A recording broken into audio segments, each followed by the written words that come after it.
Syrian opposition organization arrived in China this week to meet with Chinese officials. For more insight on the delegation's visit and China's stance on the Syria issue, I'm joined by Xiaohui from Beijing with more on that. Thank you so much for joining us here on the show. My first question to you is, we know that China believes a political resolution is the only solution in the Syria crisis, but what is China hoping to achieve by hosting members of the Syrian opposition delegation? Well, as you said, China supports the political approach for Syrian crisis. So that is the basic dynamic for China to engage with the oppositions. And during the opposition's visit this time, I suppose China will work on two perspectives. The first is that China will try to understand more about the demand and appeal of the oppositions.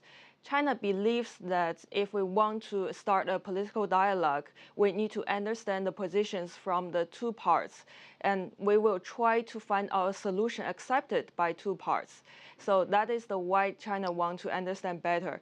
And another perspective is that China will try to clarify our positions. We know that after we voted 3 times veto in the United Nations Security Council, some parties have some misconception about China's positions. So it is the time for China to clarify our balanced positions to the opposition. We will say that we does not support the current authority. What we are trying to achieve is to stop the fighting, stop the conflicts inside the country. That is the basic for China to carry out further mediation, further work concerning the crisis. Do you think China will also try to convince this delegation to keep an open mind and be open to negotiating and trying to come up with some sort of peaceful solution?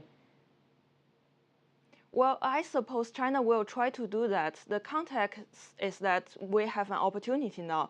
Both the United States and Russia are trying to work out a political solution. And we also noticed that the opposition said no to this proposal. So we understand the opposition may be reluctant to accept a political approach. So it is an opportunity for China to communicate with the opposition about a further solution and cease the fighting and all kinds of work in the future. All right, Xiaohui, we appreciate your time. Thank you so much for joining us from Beijing with that part of the story.